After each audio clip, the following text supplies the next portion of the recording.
Hey guys, सो इस video में हम यहाँ पे बात करेंगे जियो फाइबर और जियो एयर फाइबर की, और इन दोनों के बीच यहाँ पे क्या कोर डिफरेंस है।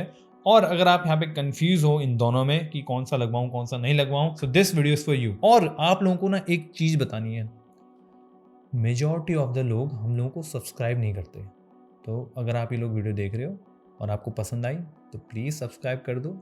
नहीं सब्सक्राइब करना तो रीज़न भी बता दो क्यों नहीं करना, ताकि हम लोग इम्प्रूव कर सकें।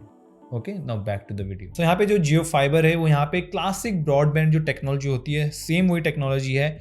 एक वायर है, वो आती है कहीं से, कहाँ से आती है नहीं पता, किसी को फॉलो करना चाहिए कि स्टार्ट कहाँ से होती है वायर है। एनीवे ये वायर आती है आपके घरों में, और ये वायर यहाँ पे कनेक्ट होती है आपके राउटर से, और फिर राउटर से आपके यहाँ पे एक वाईफाई बन जाता है। आप घर में वाईफाई चलाओ, आप चाहे उस राउटर से एक लैन केबल से अपना पीसी या सिस्टम कनेक्ट कर दो, चाहे उसको एक्सटेंड कर दो, जो भी करो। तो यहाँ पे बेसिक इंटरनेट ऐसे काम करता है। बट यहाँ पे अगर एयर फाइबर की हम बात करें तो ये काफ़ी ही नई टेक्नोलॉजी है। मतलब टेक्निकली देखा जाए तो जैसे डोंगल होते थे पुराने, उसी टेक्नोलॉजी पे एक तरीके से बेस है, बट इन्होंने यहाँ पे कुछ थोड़ा अलग से यहाँ पे इक्विपमेंट्स निकाले हैं। इसका सिंपल कैसा इंस्टॉलेशन होता है कि आपकी छत पे लगेगा एक छतरी जैसा टावर, छतरी जैसी डिश, ठीक है, वो फेस करेगी यहाँ पे टावर को, और उससे सिग्नल आएंगे। अब जब से यहाँ पे 5G आया है तब से यहाँ पे telecom providers high speed provide कर सकते हैं इस टेक्नोलॉजी से, तो इन्होंने यहाँ पे एक एयर फाइबर भी निकाल दिया। फिर इस छतरी से आपके यहाँ पे एक लैन केबल जाती है, जो कि अगेन आपके यहाँ पे राउटर पे लगती है, उससे आपका यहाँ वाईफाई बनता है, और बाकी सब यहाँ पे टेक्नोलॉजी सेम है। तो यहाँ पे ये तो बात थी इंस्टॉलेशन की, जिससे मे बी आप लोगों को थोड़े टाइम के लिए फर्क पड़ सकता है, बट लॉन्ग टर्म वो फर्क कुछ नहीं रहने वाला। जो लॉन्ग टर्म यहाँ पे फर्क पड़ेगा वो पड़ेगा स्पीड एंड रिलायबिलिटी से। तो यहाँ पे अब उसकी बात करते हैं। अब यहाँ पे अगर आपने वायर्ड कनेक्शन लिया है, लेट्स से आपने यहाँ पे 100 Mbps का कनेक्शन लिया है, तो मेजॉरिटी ऑफ द टाइम आपकी उतनी ही स्पीड आएगी जितनी यहाँ पे एडवर्टाइज करी गई है। यहाँ पे 10% का फर्क रहता है ऊपर नीचे, तो थोड़ी ज़्यादा भी हो सकती है, थोड़ी कम भी हो सकती है, but majority of the time आपको यहाँ पे सेम स्पीड मिलेगी, चाहे डाउनलोड हो चाहे अपलोड हो। और यहाँ पे आपको साथ ही साथ जो लेटेंसी है वो भी काफ़ी कम देखने को मिलती है। बट अगर हम यहाँ पे इसको एयर फाइबर से कंपेयर करें, तो जैसे अगर आप लोग यहाँ पे मोबाइल इंटरनेट यूज़ करते हो, आपको पता है कितनी ज़्यादा यहाँ पे स्पीड फ्लक्चुएट होती है सेम, क्योंकि ये टेक्नोलॉजी है। तो यहाँ पे आपकी एयर फाइबर में भी स्पीड बहुत ज़्यादा फ्लक्चुएट होती है। अगर आपका यहाँ पे 100 Mbps का कनेक्शन है फॉर एग्जांपल अगेन, तो मे बी ज़्यादातर टाइम 100 Mbps आएगा, बट यहाँ पे इंस्टेंट हो सकते हैं जहाँ पे आपकी स्पीड 20 MB, 30 MB, 50-60 MB ऐसी आ रही है। और बात रही अपलोड स्पीड की, तो यहाँ पे मेजॉरिटी ऑफ द टाइम आपको अपलोड स्पीड डाउनलोड स्पीड से कम ही देखने को मिलेगी। तो अगर आपकी 100 Mbps की डाउनलोड आ जा रही है तो आपकी अपलोड यहाँ पे 30 से 40 ही आएगी। मैं नहीं कह रहा यही हार्ड एंड फास्ट रूल है, काफ़ी जगह ऐसी होती होंगी जहाँ पे एकदम क्लियर टावर है, अच्छा टावर मेंटेन करा है, मस्त सिग्नल आ रहे हैं, आपको 100 अपलोड और 100 डाउनलोड देखने को मिल रही है एयर फाइबर में। सो इट्स नॉट यूनिवर्सल कि ऐसा ही होता है हर जगह, बट यहाँ पे फ्लक्चुएशन तो 110% रहती है, वो यूनिवर्सल है, जो कि आपको यहाँ पे फाइबर में देखने को नहीं मिलता। और इसी फ्लक्चुएशन की वजह से यहाँ पे आपकी लेटेंसी भी काफ़ी ज़्यादा हाई रहती है। तो अगर हम यहाँ पे गेमिंग करते हो तो एयर फाइबर में आपको यहाँ पे गेमिंग में थोड़ी दिक्कत देखने को मिल सकती है कंपेयर टू फाइबर। बट यहाँ पे सिर्फ स्पीड एंड रिलायबिलिटी यहाँ पे डिफरेंस नहीं है, क्योंकि मेजॉरिटी ऑफ द टाइम यहाँ पे चलो आप फ़ोन वगैरह चला रहे हो, मतलब हर कोई गेमिंग नहीं करता, ठीक है। यहाँ पे आप लोग टीवी देखते हो, यहाँ पे आप लोग नॉर्मल इंटरनेट ब्राउज करते हो, जो बेसिक काम है वो करते हो। और मेजॉरिटी ऑफ द टाइम जैसे आपको फ़ोन में इतनी दिक्कत नहीं आती, वैसे आपको एयर फाइबर से भी दिक्कत नहीं आएगी। बट यहाँ पे एक बहुत ही बड़ा रीज़न है जिसकी वजह से मैंने पर्सनली कभी भी एयर फाइबर नहीं लगवाया और ना मैं कभी लगवाऊंगा, वो है इसकी डेटा लिमिट। अब यहाँ पे बोलने को तो दोनों अनलिमिटेड हैं, but for the reason only God knows कि यहाँ पे, एंड अंबानी नोज एक्चुअली, कि यहाँ पे एयर फाइबर में क्यों जो इनकी मैक्सिमम लिमिट है वो यहाँ पे 1000 GB दे रखी है। उसके बाद यहाँ पे आपकी जो स्पीड है वो 64 kbps हो जाती है। यहाँ पे फाइबर में भी लिमिट है, वो है यहाँ पे 3300 GB, 3.3 TB, बट ये काफ़ी ज़्यादा हाई नंबर है और ये ऑलमोस्ट अनलिमिटेड ही माना जाता है, क्योंकि हर कोई यहाँ पे हिट नहीं कर पाता। But 1000 GB is very very very easy to hit. मेरा यहाँ पे जो पर्सनल यूजेज रहता है, BSNL का जब मेरे पास प्लान था उसमें बिल में आता था लिखा हुआ कि आपका कितना यूजेज है, तो मेरा यूजेज ओवर 1000 GB ही रहता है। और मेरे घर पे यहाँ पे 4K टीवी भी नहीं है, मेरे यहाँ पे अभी भी 1080p टीवी है जो मैं फायर स्टिक के साथ चलाता हूँ। तो अगर मान लो मैं अपने घर में 4K टीवी ले लूँ तो ये जो यूजेज है वो आराम से यहाँ पे 1.5 से 2 TB तक हो जाएगी। तो अगर यहाँ पे आप एक लाइट यूज़र हो, गेमिंग नहीं करते, तो इससे आपको फ़र्क नहीं पड़ेगा। आपने यहाँ पे बेसिक फ़ोन चलाने हैं, लैपटॉप चलाने हैं, मीटिंग अटेंड करनी है, CCTV लगाया उसके लिए लगा रखा है, तो आप यहाँ पे एयर फाइबर का कोई भी प्लान ले लो, आपको इतना फ़र्क नहीं पड़ेगा। बट जैसे जैसे यूजेस बढ़ती है ये जो 1000 GB है बहुत ही ज़्यादा जल्दी हिट हो जाता है। तो ये एक बहुत ही इंपॉर्टेंट फैक्टर है। अब यहाँ पे हम बात करते हैं नेक्स्ट जो है इनके प्लान्स की। अब यहाँ पे प्लान्स में जियो ने सरप्राइजिंगली कोई डिफरेंस नहीं रखा है।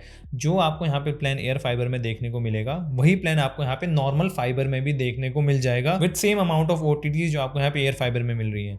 बट यहाँ पे फाइबर में एडिशनल प्लान्स हैं। फॉर एग्जाम्पल अगर आपको यहाँ पे फाइबर का कनेक्शन लगवाना है तो आपका यहाँ पे सबसे मिनिमम प्लान है 399 रुपीज़ का प्लस GST। इसमें आपको कोई OTT वगैरह नहीं मिलता। स्पीड आपको मिलती है यहाँ पे 30 Mbps और यहाँ पे जो मैंने लिमिट बताई है ऑब्वियसली 3.3 TB है। तो ये प्लान आपका यहाँ पे एयर फाइबर में अवेलेबल नहीं है। एयर फाइबर में आपको मिनिमम जो प्लान है वो मिलेगा यहाँ पे 599 रुपीज़ का प्लस GST और उसमें आपको यहाँ पे OTTs देखने को मिल रही हैं। बट जैसे मैंने बताया अगर आप OTTs यूज़ नहीं करते और आपको यहाँ पे सस्ता प्लान भी चाहिए था तो वो एयर फाइबर में ऑप्शन ही नहीं है। तो यहाँ पे सबसे बेस्ट यही है कि मैं आपको सारे प्लान्स एक एक करके बताने से अच्छा आपकी स्क्रीन पे यहाँ पे प्लान्स आ जाएंगे। तो ये तीनों प्लान आपको यहाँ पे नॉर्मल जो वायर्ड फाइबर कनेक्शन है उसमें देखने को मिलते हैं। बट एयर फाइबर में यहाँ पे सिर्फ 599 वाला प्लान ही है। आप यहाँ पे पॉज करके इसमें देख सकते हो कि यहाँ पे आपको कौन सी OTT मिल रही है। अगेन फॉर OTT जो Amazon प्राइम यहाँ पे लाइट मिल रहा है आपको ये कुल स्टार्टिंग के 2 साल के लिए ही मिलेगा। उसके बाद यहाँ पे आपको इसके पैसे देने पड़ेंगे। तो आपको इस चीज़ का यहाँ पे ध्यान रखना है। नेक्स्ट अगर हम यहाँ पे प्लान देखें तो वो 100 Mbps वाला प्लान। अब यहाँ पे आपको ये 3 प्लान देखने को मिल रहे हैं जो आपको यहाँ पे फाइबर में देखने को मिलेंगे। बट यहाँ पे जो 899 प्लस GST प्लान है और 1199 वाला प्लान है ये दोनों प्लान यहाँ पे आपको एयर फाइबर में भी देखने को मिलेंगे और ये तीनों यहाँ पे 100 Mbps के प्लान हैं। नेक्स्ट प्लान यहाँ पे आता है 150 Mbps का जो कि है 999 प्लस GST और ये प्लान सिर्फ और सिर्फ फाइबर कनेक्शन में ही देखने को मिलेगा। एयर फाइबर में ये प्लान नहीं है। नेक्स्ट प्लान आता है यहाँ पे अब 300 Mbps का। ये है 1499 का प्लस GST और ये प्लान दोनों एयर फाइबर और फाइबर में देखने को मिलेंगे। एंड इसके बाद एक और प्लान है 500 Mbps का। ये है 2499 प्लस GST और ये प्लान भी आपको यहाँ पे दोनों में देखने को मिलेंगे। अब यहाँ पे हम बात करते हैं लास्ट प्लान की। ये है 1 Gbps का प्लान। तो यहाँ पे आपका एक 3999 प्लस GST है और एक है यहाँ पे आपका 8499 प्लस GST। तो जो यहाँ पे 3999 वाला प्लान है ये आपको दोनों एयर फाइबर और फाइबर में देखने को मिलेगा। बट जो 8499 वाला प्लान है वो सिर्फ और सिर्फ फाइबर कनेक्शन में देखने को मिलेगा। अब 8499 में आपको 1 Gbps मिल रहा है बट इसमें एक बेनिफिट है आपको कि यहाँ पे आपको 6600 GB देखने को मिलेगा। तो अगर आपका यहाँ पे यूजेस 3000 GB से भी ज़्यादा का है तो आप ये वाला प्लान यहाँ पे ले सकते हो। तो ये तो थे यहाँ पे सारे प्लान्स। इसमें ऑलमोस्ट सिमिलर यहाँ पे इनके प्लान्स हैं। फाइबर में ऑब्वियसली आपको यहाँ से ज़्यादा प्लान मिलते हैं और जैसे जैसे आप हायर प्लान्स लेते हो उसमें आपको OTT भी यहाँ पे ज़्यादा अच्छा वाला मिलता है। जैसे आपको जो 1 Gbps वाला प्लान है उसमें आपको नेटफ्लिक्स प्रीमियम मिल रहा है और 500 वाले में स्टैंडर्ड मिल रहा है। जबकि पहले वाले प्लान में यहाँ पे आपको जो नेटफ्लिक्स मिल रहा है वो सिर्फ बेसिक ही देखने को मिल रहा है। अब यहाँ पे मैं सिंपल रीज़न बताता हूँ। जैसे मैंने आपको पहले बताया है कि इसकी जो 1000 वाली लिमिट है उसके वजह से मैंने कभी यहाँ पे एयर फाइबर कंसिडर नहीं करा। तो मेरा पूरा कंक्लूजन यही है अगर आपके एरिया में यहाँ पे दोनों हैं तो आप यहाँ पे बिना सोचे समझे वायर्ड कनेक्शन ही लो क्योंकि वही सबसे ज़्यादा सेंस बनाता है। उसकी स्पीड यहाँ पे अच्छी है, लेटेंसी कम है, डाउनलोड अपलोड स्पीड सेम मिलेगी, आपको डेटा ज़्यादा देखने को मिलता है, प्राइस सेम है। तो वाई नॉट। एयर फाइबर यहाँ पे सिर्फ और सिर्फ तभी फायदेमंद है जब आप लोगों के एरिया में यहाँ पे कोई भी और फाइबर अवेलेबल नहीं है। यहाँ तक कि अगर आपके एरिया में BSNL है, अगर आपके एरिया में कोई लोकल फाइबर है, मैं तब भी बोलूँगा आप उसको यहाँ पे प्रेफर करो rather than Jio Air Fiber, even Airtel Air Fiber to be honest. But यहाँ पे अगर आप लोगों के पास कोई भी ऑप्शन नहीं है, आप लोग यहाँ पे कहीं डेटा का जुगाड़ करते हो सिम से हॉटस्पॉट वगैरह ऑन करके और आपको यहाँ पे एक प्रॉपर सिस्टम चाहिए कि एक वाईफाई हो मेरे घर में, चाहे CCTV के लिए आजकल बहुत लोग लगवा रहे हैं, या आपको हॉटस्पॉट वगैरह ऑन करने की झमेला नहीं रखना, मतलब अपने फ़ोन को as a individual device use करना है ना कि घर के हॉटस्पॉट के लिए, तो आप यहाँ पे एयर फाइबर ले सकते हो। और अगर आपको यहाँ पे 1000 GB आप एक महीना यूज़ करो, अगर 1000 GB कम लगे तो यहाँ पे ये लोग डेटा सैचे करके इनके ऑप्शंस हैं वो देते हैं। तो यहाँ पे आपको 555 प्लस GST में 1000 GB एक्स्ट्रा देखने को मिलेगा।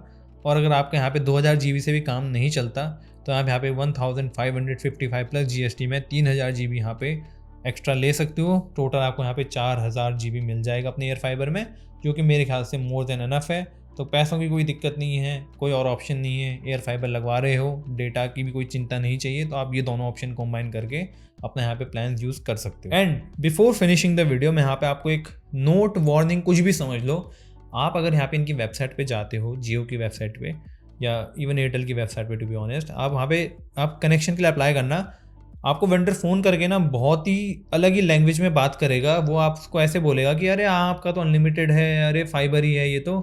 बट इतने मैं इंडिविजुअल्स को जानता हूँ जिनके घर पे ऐसे बात करके उन्होंने एयर फाइबर आके लगा दिया और बाद में वो लोग पछताते हैं क्योंकि 1000 GB जल्दी से एग्जॉस्ट हो जाता है। तो आप क्लियरली पूछना कि क्या वायर से आ रहा है या एयर फाइबर लगा रहे हो। अगर आप ये सामने से क्वेश्चन पूछोगे तब वो आपको यहाँ पे बातों में नहीं घुमा पाएंगे, और वो तब भी बातें घुमाते हैं। आप क्लियरली ये पूछते रहना जब तक वो एक क्लियर जवाब नहीं दे देते। अगर आपके यहाँ एरिया में फाइबर की तार है कि नहीं, ये बहुत ईजिली पता चल जाता है। आप इधर उधर देखो तारें किस किस की जा रही हैं, पता कर सकते हो। किसी दोस्त के यहाँ होगा, रिश्तेदार के यहाँ होगा, उससे भी पता कर सकते हो। तो अगर आपके यहाँ फाइबर की लाइन है और आपका वेंडर आपको कह रहा है कि नहीं एयर फाइबर लगवा लो, तो कुछ भी हो जाए एयर फाइबर मत लगवा लेना, आप फाइबर ही यहाँ पे लगवाना। So that was all for the video. अब यहाँ पे मैं जानना चाहता हूँ पर्सनली कि जो एयर फाइबर लगवाते हैं उनकी ऐसी क्या सिचुएशन रही होगी। मतलब मजबूरी की बात नहीं कर रहा हूँ, मैं जेन्युइनली क्यूरियस हूँ कि आप लोग यहाँ पे अगर एयर फाइबर लगवाया, आपने क्यों लगवाया, आपका क्या पर्सनल सर्कमस्टांसेस थे, ताकि हम जान सकें, समझ सके लोगों को कि क्या पर्सनल पर्सपेक्टिव सर्कमस्टांसेस होते हैं कि जो वो एयर फाइबर उनको लगवाना पड़ता है। तो कमेंट सेक्शन में जरूर बताना। Now that was all for this video. I will see you in the next one. Good bye.